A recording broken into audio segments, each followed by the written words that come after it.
ఒక వివాదాన్ని సృష్టించడం, ఆ వివాదం కారణంగా దేవుడి మీదన నమ్మకం కోల్పోయేలా చేసే ప్రయత్నం తప్పించి ఏమనుందా?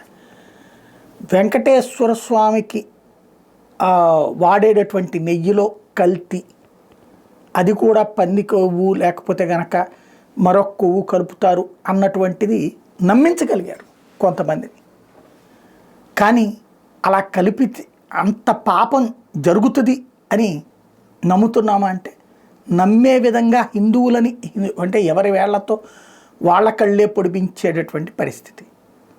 ఇంకేదైనా చేయొచ్చు, ఏ కుంభకోణాలు మాట్లాడేది, కానీ బుద్ధి బుర్రా ఉన్న ఏ ఎదవా కూడా లడ్డూలో అవి కలుపుతారు అంటే నేనైతే నమ్మలేను. అది నేను చాలా మొట్టమొదటి నుంచి చెప్పుకొస్తుంది అది. ఎందుకంటే వెంకటేశ్వర స్వామి భక్తుడిగా అందులో ఇవి కలుపుతారు అని పొరపాటును కూడా నేను నమ్మలేను.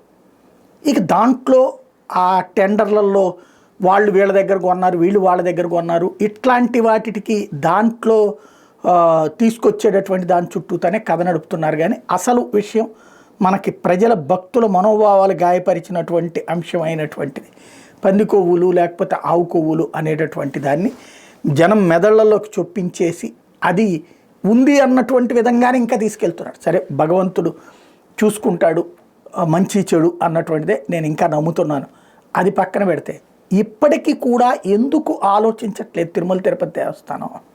ఇప్పుడు ఫర్ ఎగ్జాంపుల్ మొన్న ఈ టెండర్లు ఈ గోలంతా ఏంటి, 6 నెలలకి 10 లక్షల కిలోల నెయ్యిని సేకరించాలి. అంటే అక్కడ ప్రధాన అవసరాలకి 6 నెలలకి 10 లక్షల కిలోలు అంటే నెలకి 1.5 కిలోల నెయ్యి అవసరం అవుతుంది. నెలకి 1.5 కిలోల నెయ్యి కావాలి అంటే ఎన్ని వేల ఆవులు ఉండాలి, ఎన్ని లక్షల ఆవులు ఉండాలి. గేదెకి సంబంధించినటువంటి పాలల్లో వెన్న నెయ్యి తొందరగా ఎక్కువ వస్తుంది, బట్ ఆవుకి సంబంధించిన పాలల్లో వెన్న నెయ్యి శాతం చాలా చాలా తక్కువ ఉంటుంది. దీంతో పోల్చుకుంటే సగమే ఉంటుంది.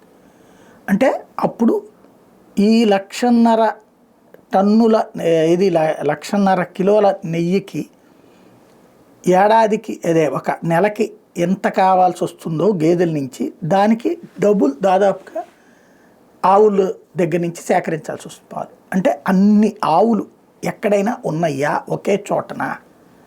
లేదు. కాబట్టి ఒక డైరీ వాడు వెళ్ళి ఇంకొక డైరీ వాడి దగ్గర సేకరించుకుంటాడు, లేదా ఇంకో 10 మంది దగ్గర కలెక్ట్ చేసుకుంటాడు. సరే, అది మంచా చెడా అది పక్కన పెడదాం. నేననేది ఏంటంటే ఈ ఇష్యూ భగవంతుడి మనల్ని చైతన్యపరచడానికే తీసుకొచ్చాడేమో. ఎందుకు మనం ఇప్పటికీ ఆలోచించట్లేదు?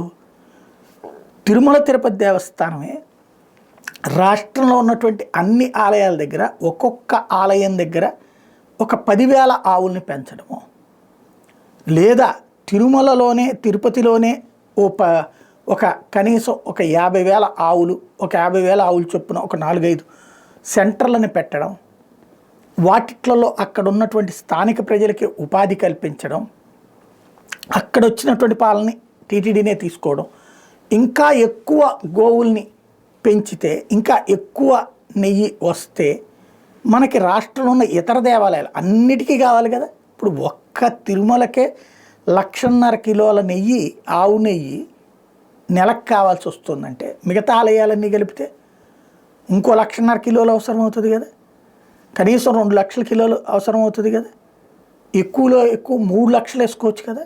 అంటే టోటల్గా కలిపి దాదాపు 4.5 లక్షల కిలోల ఆవు నెయ్యి రాష్ట్రంలో కావాల్సి ఉంది నెలకి, ఆలయాల కోసం, కేవలం ఆలయాలలో నిర్వహణ కోసం, బయట వాళ్ళతో కూడా కాకుండా.